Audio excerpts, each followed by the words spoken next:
खुलुमबाय गोजोन फुंबिलिनि गासैबो बड'लेण्ड बुब्लिनि अनसायगिरिफोरखौ बरायग्रोबाय। दिनै 21 मार्च मंगलबारनि फानजामुथिखौ फरायथिनो लादों आं गेवलां हाजोहारिया। फानजामुथिनि गिबियाव दं मेष राशि। नखराव जौगानाय फैगोन, सोलोंथायाव दावगानो हागोन, रांखान्थिनि फारसे जौगानाय फैनायाव गोसोआ उदां जागोन।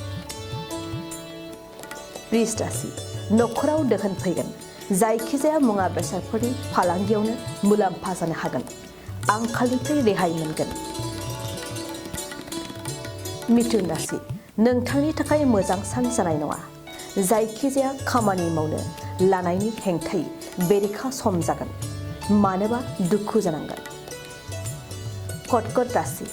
देहाया लोरबां जागोन, देहाखौ लानानै जिंगासिनाय फैगोन, मावनो लानाय खामानिफोरखौ थि समावनो मावफुंनो हानाय नङा। सिंह राशि। मोजां सान, मोजां खामानियाव जगाजग जागोन, समजों मुखुब जानानै थागोन, थांखि जाफुंसारनायाव रंजाखांनाय फोरमायगोन। कन्या राशि।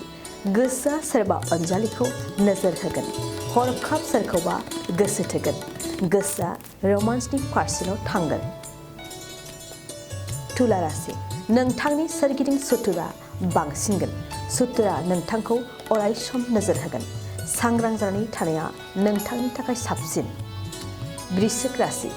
दावबायनायनि फारसे मोजां सान जानाय नङा, दावबायनाय समाव हरखाब खैफोद नुजाथिनो हागौ, साननाय हनायफ्रा जाफुंसारनो गोब्राब जागोन। धनु राशि।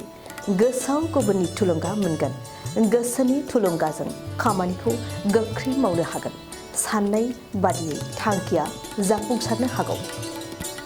मकर राशि। सांग्रां जा, जानाय लोंनाया नोंथांनि देहाखौ खहा खालामनो हागौ, गोसोखौ हगारसारनाङा, उन सिगां सानफिननाया मोजां। कुम्भ राशि। नखराव मोजां, बिसि फिसायनि गेजेराव अनलायनाया बांसिन जागोन, नखराव सुखु गोजोनजों मोजां थासारिया फैगोन। मीन राशि। देहानि थाखाय मोजां जानाय नङा, हरखाब देहायाव सानाय सुनाय जागोन, जानाय लोंनायाव सांग्रां जानाया नोंथांनि साबसिन। दिनै सानसेनि राशि फरायथियाबो एसेनोसै। आसा खालामो नोंथांनि दिनैनि साना मोजाङै मोजां थांगोन, बेखौ बड'लेण्ड बुब्लि नखरनिफ्राय मिजिंथिबाय। गोजोन्थों। बाइक सालायनो मोजां मोनग्राफोरनि थाखाय गोजोनथाव खौरां।